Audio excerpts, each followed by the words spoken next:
The rules aren't fake. They are designed the way how they're designed, and they've been like that for 400 plus years already. When someone's brand new to the organization, that's when they're the freshest. That's when they have those perspectives that are different from ours. I think one thing that's always been a struggle is how much teaching to do, because if we teach too much, then they end up having the same perspectives we have. We live in the modern day, so we need those modern experiences to be able to attack problems we have. There's no better way to get those modern, updated experiences than from modern, updated people, which are the youth. Welcome to another exciting edition of Break Fake Rules. I'm so happy we're doing this show today. I'm joined by Malila Becton-Consuegra, one of the leaders here at the Stupski Foundation. You have met Malila before. She's been both a guest and a co-host on the show, and today, co-hosting. So welcome back, Malila. Thanks, Glen. It's good to be back. What have you been up to? Oh, I've been working with some incredible young people at the internship that I'd like to share with you. So we've talked internship on the show before, so let's just review with folks. What does internship mean at the Stupski Foundation? Yeah, so we started this program 6 years ago, and we brought in young people. Each year we bring in a cohort of 4 to 10 young people from community and state college and UC and CSU in California and in Hawaii. Our goal is to bring in their perspectives, to have them understand what it is that we do, to help them get connections in the field of philanthropy, but also to do some grant making so they get a chance to look at community organizations and make recommendations on where we give. So why would we bring in young people to the Stupski Foundation? I mean, aren't we all young here? The question is, why wouldn't we? So Yeah. when I started with Stupski, I walked in and I was asked to make some pretty big decisions for students. And the first thing I wondered is like, what do students think? Do they think my ideas are good? Do they align with these things? So it was a way to bring in people that have on the ground experience with the topics that we're grappling with and get their honest feedback because they have nothing to lose. And so when you came up with this idea, which is one of many breakthrough ideas you brought to the Stupski Foundation, what did you see as being a productive engagement for young people? So one thing is that I knew I didn't want this to feel like one of those traditional old school internships where we have them do things we don't want to do. So there's no coffee grabbing, there's no coffee making or copy making. We really wanted to engage their intellect, to get their perspective, to grapple with tough things and have them tell us things that might not feel good to hear, about how we're working and what it is that we're doing. Um, I see that as a really good way to have interns. And another thing is to give them skills and network that they can use for their own careers. Right. And, it's part of a broader initiative within the Stupski Foundation obviously as a spend out, we've moved a lot of our money, but in addition to moving the public's money, we've also wanted to have community engagement in how we do that. This was one of those initiatives to bring community voice into how we, steward these dollars. So what has that experience been like for you as a program officer and for them? Yeah, it's been humbling, I'll have to say, from the very beginning. I came in with ideas and some of the first cohorts of interns, they were like, "Oh, those are not good ideas," or "Did you even think about this?" Or one example is that on the very first day of the internship, I asked them about their dream jobs, and they gave me a lesson in like capitalism and not dreaming about labor. So Wow. the entire experience has been a growth experience for me from beginning to the very end. So we talk a lot about fake rules on Break Fake Rules. That's what we do. What is it about this? It's kind of the internship program in particular. What kind of fake rules did you discover, and how did you break them? So that first one I mentioned around capitalism and desire for work, I think power dynamics have been really um, lifted up in the internship, especially when they understand how philanthropy works with grantee partners. And they pointed out like, well, why are they preparing for your call, preparing to present to you and to showcase what they're doing? Why aren't you preparing for them? Ah, So many things that they've been able to highlight have helped to show me that, oh, these are fake rules that we're operating within, and we can break them. And we have, over these past 6 years, we have begin to break a lot of those rules. And from your perspective, I know what I'm seeing in this, but is it as part of the internship? I know the main objective was to bring in student voice, Mhm. but do you think things have shifted in some way that we are training the next generation of leaders in the foundation sector? Do you think that's happening? Oh, absolutely. That's always been my secret mission. So when you all messed up and let You're me not very in, good at keeping a secret. look, you all slipped and let me get into this philanthropy world, and I was like, "Oh, who else can I get in?" Nice. And from the very beginning, I'm like, I really, really want people from diverse backgrounds, from different lived experiences, to be here. Like, we're here in this high rise in San Francisco. Like, Right. this isn't somewhere I would typically be, and I want all my folks to come too. So part of the internship is, how do we open those doors wide open and get more people here to have these really important roles in decision making? So we're talking about interns for some reason. Maybe you can tell us why. Yes. So today we have two fantastic interns from 2026. They've just completed their internship with us, Gilbert Murillo and Godswill Uyong. They've done some really interesting research. I tasked them with talking to grantees to find out their thoughts about the spin down, and they took it a whole different direction, and they really got deep into some things they're really passionate about, which they'll share with you pretty shortly.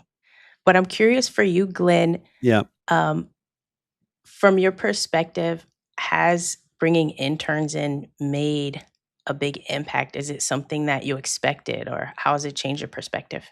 It's had a huge impact on me. I think look, I had the benefit of being at the first graduation of interns, which was really, really fun. It was, when Malila started the program, it was in the middle of COVID.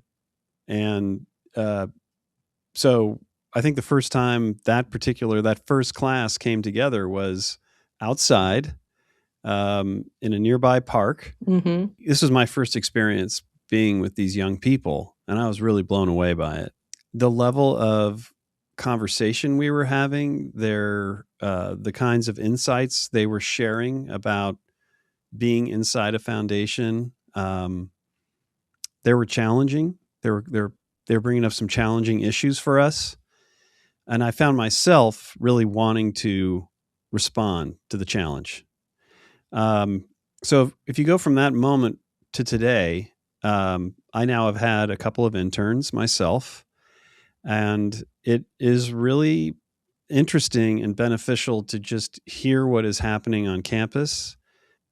The two I had, one was based in Hawaii and one was based here very close by at Berkeley, and just completely different perspectives. And at the same, all the things you just talked about regarding helping them network, helping them think about their own course in life, having them ask me, like, where do you want to go with things? How are things going with the foundation? I find it all just a complete, in many ways, a break from the norm of how we operate, and are reminded just of what people are really experiencing out there with our work. And then on top of it, they are involved in the work. And what I've always said, even for myself, like whenever I enter either as a new board member or a new staff member into any organization, that's the freshest your perspective is most unbiased, most objective, probably the freshest view you're going to have on any organization you're part of, probably the most critical eye you're going to bring, because eventually you're going to start implementing things and you're going to fall in love with it, and you're not going to see it as objectively as you did when you started. And that's what's great to have outside, a fresh set of eyes coming in every year to say, this isn't making sense to me, or this is.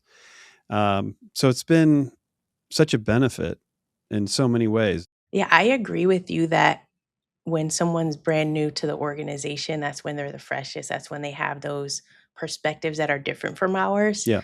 I think one thing that's always been a struggle is how much teaching to do, because if we teach too much, then they end up having the same perspectives we have, Right. and really valuing and wanting to protect that individual idea, that brand new thing, instead of having them all regurgitate the things that we say. So I think you'll find when we hear from Gilbert and Godswill, there were some things that, kind of sound like the things that you and I say, but there were some things that they came up with that were completely theirs, which I really am just so delighted to hear more about. Okay, so they're going to be coming on in a little bit. So before they come on, let's talk about the future of our own program. We are going away. Yeah. And the intern program, like a few things we operate, including this very show, we really need to figure out what's going to happen to them before we close our doors. Do we have plans for that, Malila? Maybe you know more about that. Yeah, so we do have an update, which is really exciting. Even though Stupski will be sunsetting and closing our doors, we have a partner who will be taking over the internship, putting their own twist on it. And that partner is Youth Power Fund. They're also partnering with Northern California grantmakers to help the interns get placed at other foundations. So if you're a foundation and you're listening to this now and you're like, oh, I actually may have wanted an intern beginning in 2028, you may have an opportunity to reach out to Youth Power Fund and Northern California grantmakers and arrange to get an intern placed at your foundation. I love this development because, we talk we from the beginning. Anything you do at the foundation, anything you operate at Stupski, that there will come a time where a decision will have to be made. Does it get canceled? Does it get transferred? What happens to it? And we both started talking early on, I think it was early on, about what kind of opportunity, rather than just finding another foundation to take the internship program and run, could we scale it in some way? Could we make it easy for other foundations to take it on? And I really think the vision you have for this transition, and we've had Josh on from Youth Power Fund, so people can hear more from him by going back and listening to that episode. The vision where there will be a central hub where the interns are learning and meeting each other, and then going out into the foundation sector and working there, and coming back into the Youth Power Fund for, sharing and learning. I just love this idea, and I hope it makes it really easy for a foundation to bring an intern in. So great idea. How are you feeling about it at the moment as you look ahead? I'm really excited about it. And I have to shout out Miley, who's the intern coordinator right now, for Of course. helping this whole thing and coming up with ideas and helping the transition happen. Youth Power Fund has been pivotal in raising youth voice around philanthropy. Even when we initially got started in funding youth power building and youth organizing, the Youth Power Fund helped us understand that ecosystem of what organizations are doing this work. And they had their outspoken youth advocates who would come and talk to philanthropy and tell us how we needed to include youth voice and not tokenize. So there's all these players who've all played a part in helping this happen.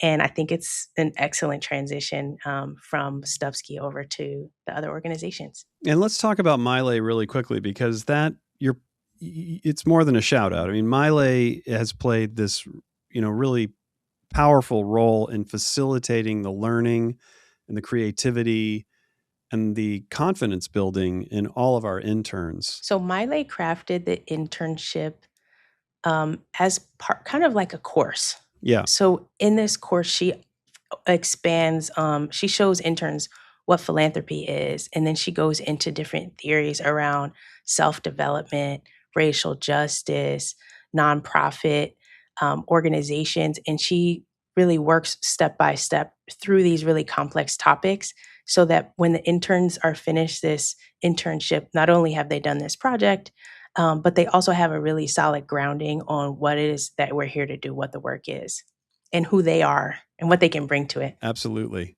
So, you know what? I think without further ado, it would be a good idea to bring on our two guests. And I'm just going to step aside and let you take it from here. What do you think of that?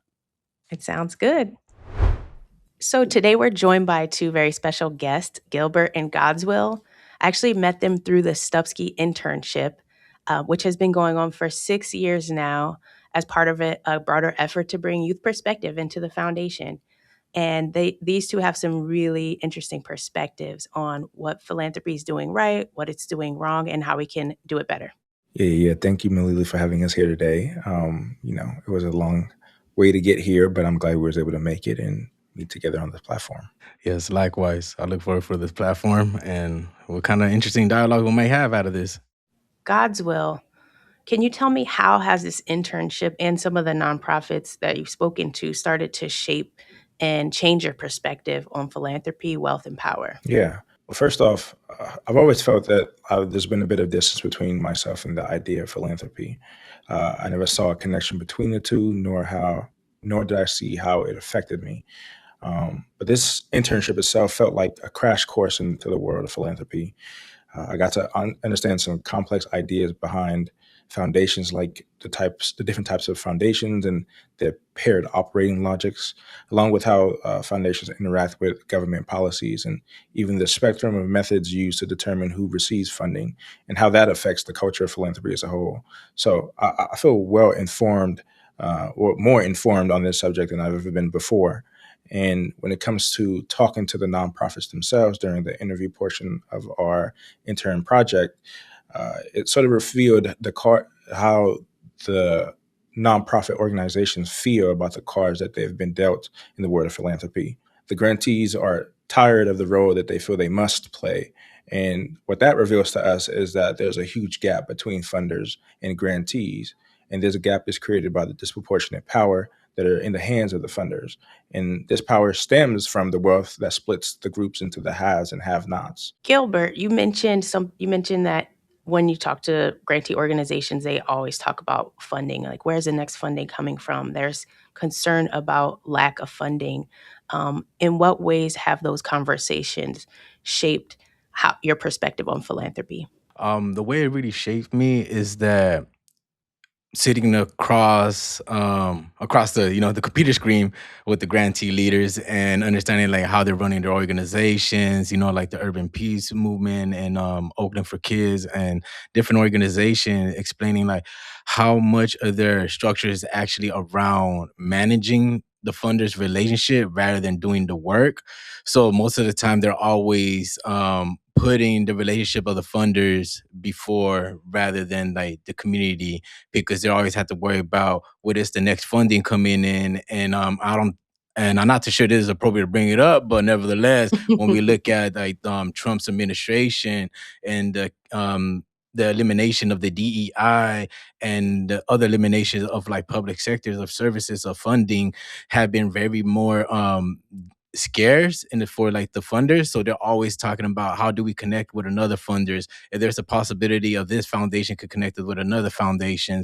So really most of the labor is actually more being allocated for searching for funding rather than doing the actual work, because that is very difficult to juggle to both of doing the work and survival of the organizations. Yeah, that's a really unfortunate aspect of working in nonprofit, is that a lot of that resource, like you said, Gilbert, is spent looking for resources when they actually have really important work in front of them to make social change. So through this internship with Stupski, both of you, along with the rest of your intern cohort, have had this unique opportunity to shape grant making. And you took a look at some youth power building organizations, went through a process of assessing and discussing it over again, and you came out with grant recommendations for real money. I'd like to hear from the two of you. What was that process like? And did anything surprise you in grant making? So when doing the analysis on the potential grantees, I think that not usually having that opportunity played a huge role and made me more particular and focused about the decisions that I was making. As you, Malila, saw when you were guiding us through it, we were a bit harsh in our criterias, and I believe that was because we really wanted the grantee recipient to represent the change that we wanted to see most from the people who believed in the most, in the way which we can trust the most. And I believe that we were hungry for the world to finally see or to finally change and react to our lived experiences. I was also very surprised or happily surprised about how much joy it brought me to see the grantee recipient receive the funding that I had a part in getting to them. I feel like I can peer into the faces of the people that would be uplifted. And that made me feel very satisfied, And I personally know some young people that can and probably will benefit from the programs and organizations that we were able to support.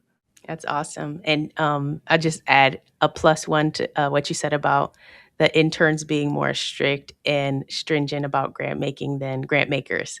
So that's always something that's funny to see. So another question for you, Gilbert. You focused on the fake rule that most funders still think it's good enough to just give the 5% of their endowments that's required each year.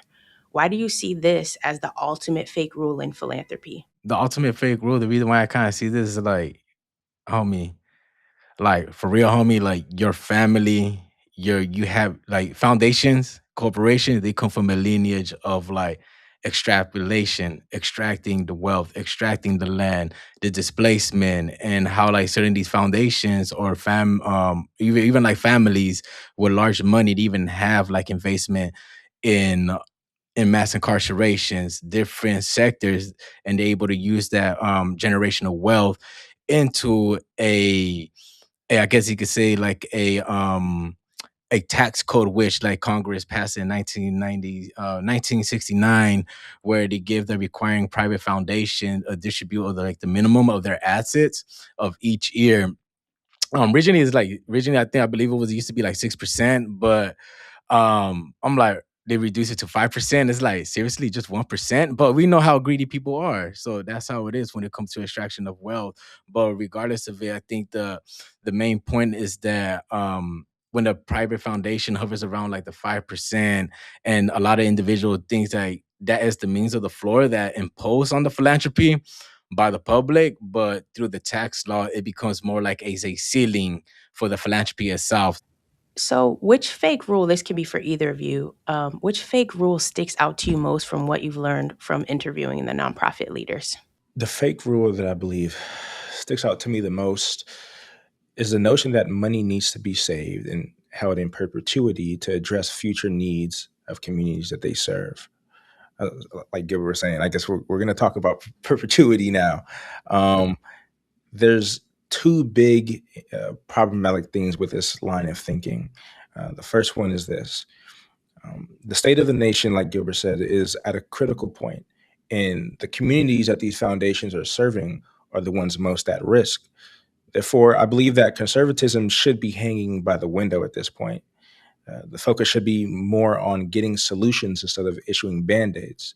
And we need to be more focused on finding estimates and amounts that would be enough to heal these communities instead of keeping them in a cycle of need. And that leads us into the second thing wrong with the notion of holding on to all this wealth.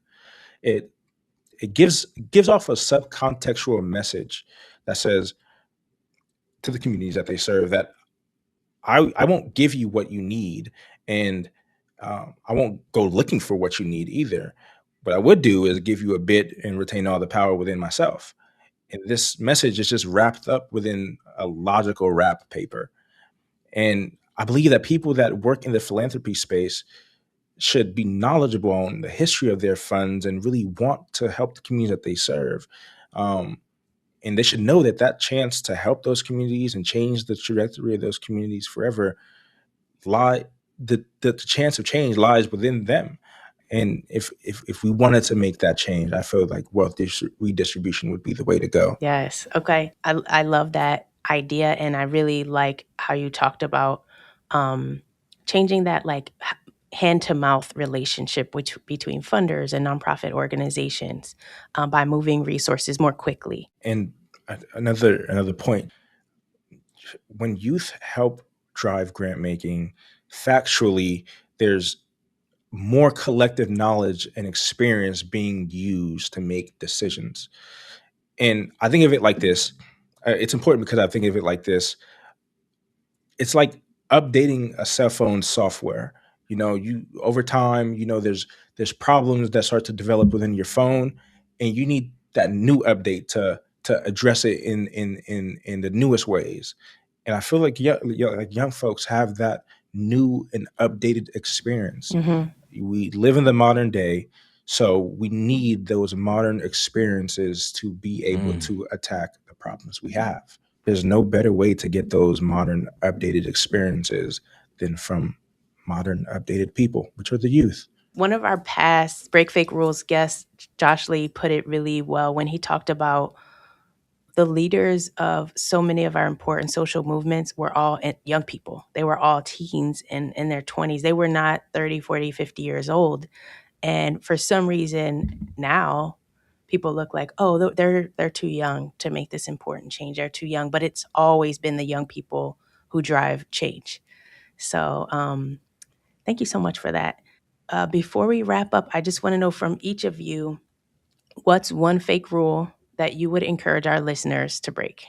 I have just a brief rule, and it's to break the rule that philanthropy is a transactional process.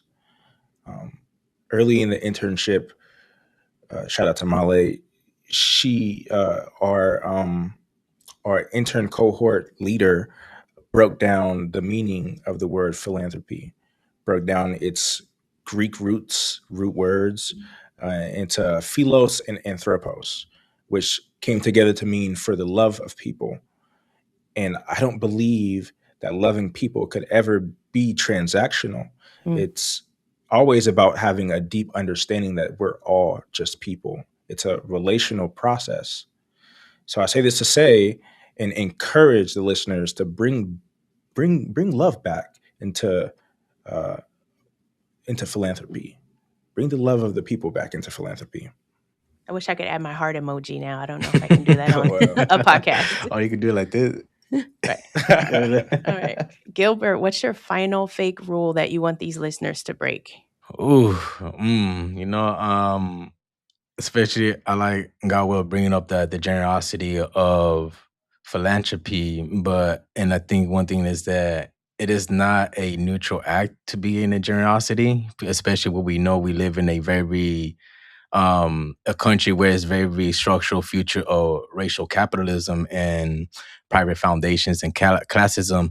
But one thing I'll definitely say is that the rules aren't fake. They are designed the way how they're designed, and they've been like that for 400 plus years already.